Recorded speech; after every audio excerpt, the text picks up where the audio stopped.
चलिए बेटा, आज हम स्टार्ट करने जा रहे हैं इंटरनल रिकंस्ट्रक्शन, जो कि एक बहुत ही इम्पॉर्टेंट टॉपिक है हमारे कोर्स का, जिसकी एग्जामिनेशन वेटेज लगभग 10 to 14 मार्क्स की होती है। आइए स्टार्ट करते हैं।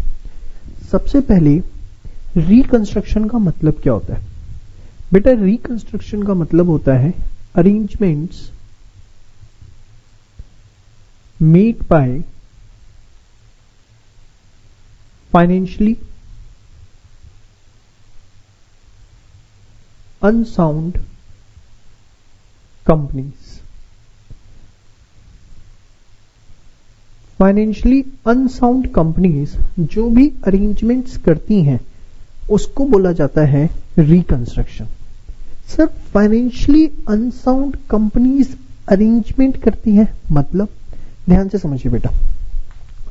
सपोज एक कंपनी है आपकी XYZ लिमिटेड।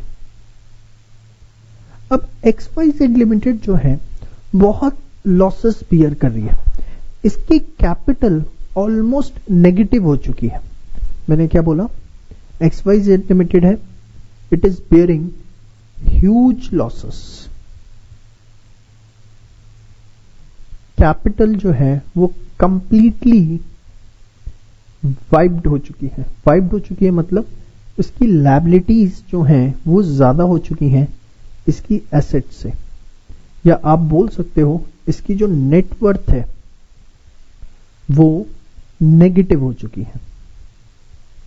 अब बट XYZ लिमिटेड जो है, इसके डायरेक्टर्स को ऐसा लगता है दो आज हमारी फाइनेंशियल पोजीशन बेकार है, बट अगर हमारी कंपनी को थोड़ा सा फाइनेंशियल सपोर्ट मिल जाए तो हमारी कंपनी दोबारा से रिवाइव कर सकती है। तो इस सिचुएशन को हम बोलेंगे that the directors of the company are interested in reconstruction. Directors of the company are interested in reconstruction, that is they are trying to make certain arrangements so that company can be revived in future. Now, what is this internal reconstruction? Internal means within the company, within the organization.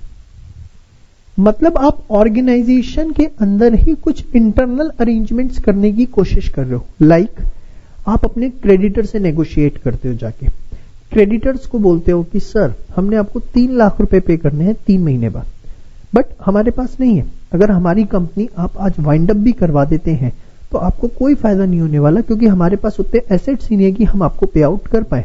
तो better आप हमें कुछ extended time दें, या better आप 3 लाख की जगह 1 लाख ले लें, या बेटर आप 3 लाख की जगह शेयर्स ले लें।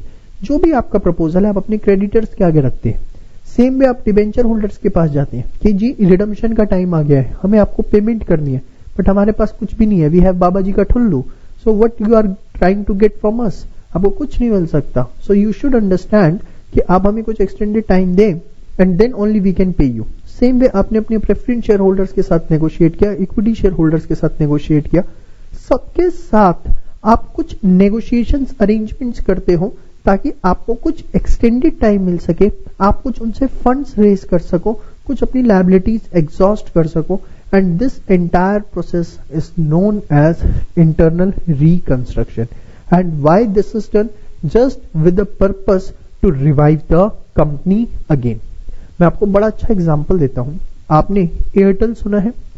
एयरटेल कंपनी का इंटरनल रिकंस्ट्रक्शन हुआ था in the year 2003। The company was about to wind up, company बंद होने के कगार पे खड़ी थी, और कंपनी को उस समय बट ऐसा लगा कि कम्युनिकेशन सेक्टर में हम आगे निकल सकते हैं, डायरेक्टर्स को ऐसा लगा कि वो आगे निकल सकते हैं, तो they opted for the process of internal reconstruction.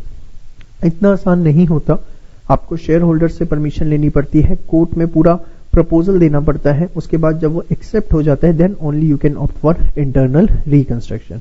So what I can say about internal reconstruction कि it's a stage just before the winding up, कि winding up से पहले जो आपको एक proposal दिख रहा है वो internal reconstruction है, under which the directors of the company are trying to make certain financial arrangements internally. Internally means internally creditors, shareholders, or you can say the stakeholders of the company. Now अब इसके अंदर हमें यहां पर सारा का सारा इसका अकाउंटिंग एस्पेक्ट देखना है कि किस तरीके से हम उसकी अकाउंटिंग करेंगे.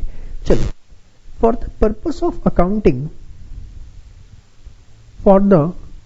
ऑफ अकाउंटिंग हम बेसिकली यहां पर ओपन करते हैं एक रिकंस्ट्रक्शन अकाउंट, जिसको हम बहुत फ्रिक्वेंटली कैपिटल रिकंस्ट्रक्शन अकाउंट भी बोलते हैं.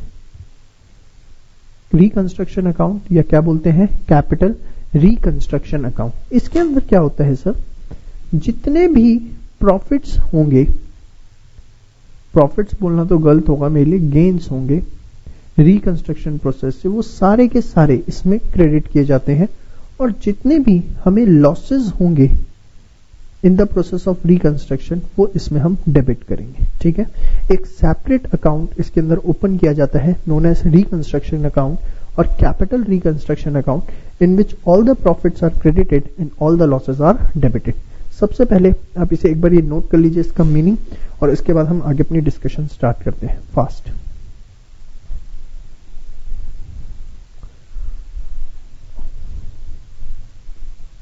चलिए, नाउ अब हम एक एक करके अपनी पूरी डिस्कशन इन डिटेल लेके जाने वाले हैं अकाउंटिंग.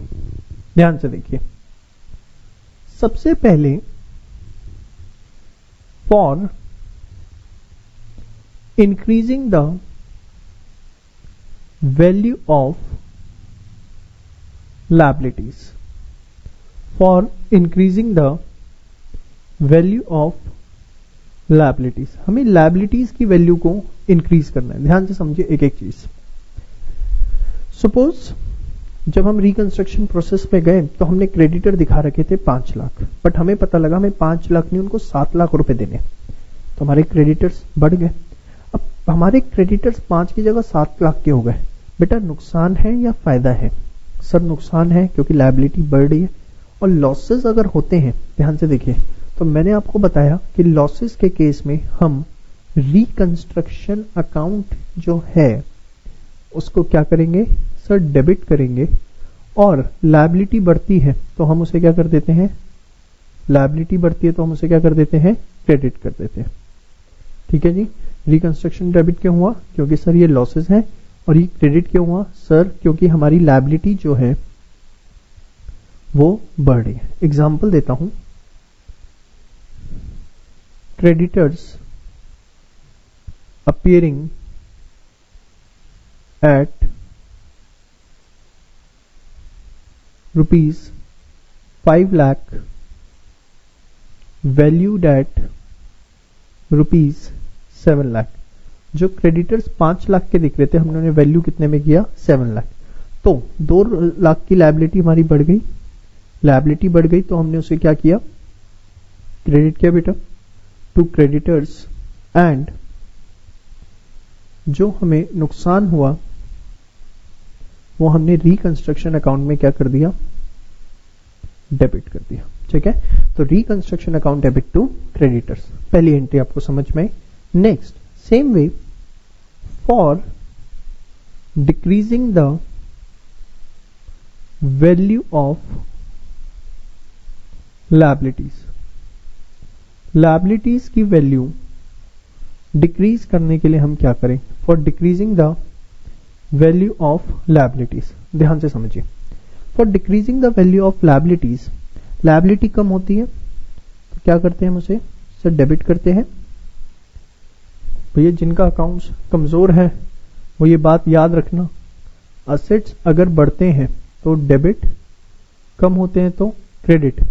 लायबिलिटी अगर बढ़ती है तो क्रेडिट, कम होती है तो डेबिट. हाँ चलो, लायबिलिटी हमारी कम हो रही है तो हम क्या करेंगे, डेबिट. और लायबिलिटी का कम होना हमारे लिए फायदा है तो हम उसे रिकंस्ट्रक्शन अकाउंट में क्या कर दिया, हमने उसे क्रेडिट कर दिया. ठीक है जी. एक एग्जांपल लेते हैं, ध्यान से देखिए. बिल्स पेबल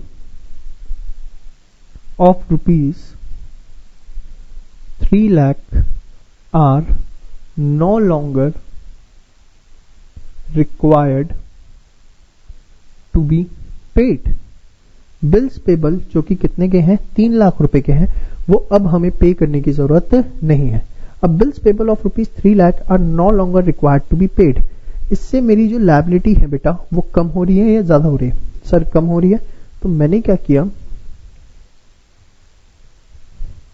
लायबिलिटी कम हो रही है, मैंने इसे डेबिट किया. बिल्स पेबल डेबिट 3 लाख, और ये हमारे लिए एक तरह से फायदा है, तो मैंने इस फायदे को ट्रांसफर कर दिया टू रिकंस्ट्रक्शन अकाउंट. कितना? 3 लाख. ठीक है जी.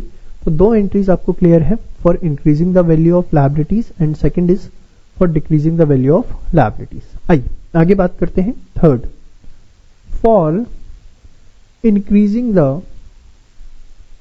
Value of assets.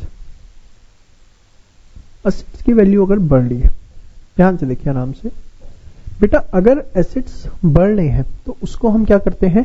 Debit.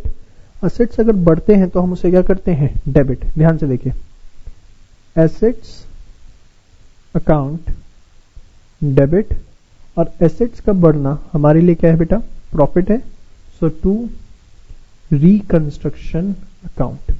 Assets account debit to reconstruction account. ध्यान से देखिए, एक एग्जांपल लेते हैं.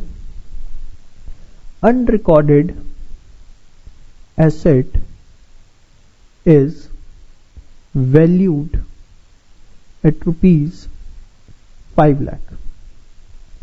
अनरिकॉर्डेड एसेट था एक, जिसको हमने वैल्यू किया 5 लाख का. अनरिकॉर्डेड एसेट वैल्यू किया 5 लाख का. इसका मतलब क्या है कि कोई एसेट था जिसे हमने बुक्स में दिखाई नहीं रखा था, हमें लगता था हमारा है ही नहीं, या किसी भी कारण से बुक्स में वो नहीं था. अब हम उसे बुक्स में लेकर आएंगे. एक एसेट जिसकी वैल्यू 0 थी, अब हम उसे बुक्स में लेकर आ रहे हैं. कितने का? 5 लाख रुपए का. तो प्रॉफिट है सारा का सारा. तो हमने लिखा, या मैं और अच्छा लिख देता हूं, अनरिकॉर्डेड मशीनरी. कोई मशीनरी थी जो आपने बुक्स में रिकॉर्ड ही नहीं कर रखी थी, तो अब हम उसे बुक्स में लेके आएंगे. वैल्यू बढ़ रही, machinery account debit, how much? 5 lakh rupees, और सारा का सारा मेरे लिए प्रॉफिट है, जिसको मैंने ट्रांसफर कर दिया कहां पर?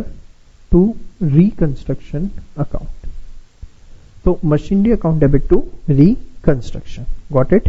चलिए आगे बात करते हैं. Fourth, for decreasing the value of assets. अगर हमें एसेट्स की वैल्यू को डिक्रीज करना है तो क्या होगा बेटा? एसेट्स की अगर वैल्यू कम हो रही है तो वो हमारे लिए एक तरह से लॉस है या प्रॉफिट है? सर लॉस है. तो लॉस है तो बताओ बेटा क्या करोगे? सर हम रिकंस्ट्रक्शन अकाउंट को डेबिट करेंगे. ठीक है, और ध्यान से समझिए, एसेट्स की वैल्यू कम हो रही है, एसेट्स कम होते हैं तो मैंने भी आपको बताया एसेट्स कम होते हैं तो आप क्या करते हैं? क्रेडिट. तो टू एसेट्स अकाउंट. ठीक है, एग्जाम्पल के तौर पे investments of book value rupees 10 lakh valued at rupees 50,000.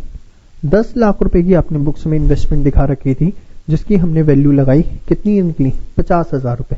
तो हमें नुकसान हुआ, कितने का नुकसान हुआ बेटा? हमें नुकसान हुआ 9,50,000 का.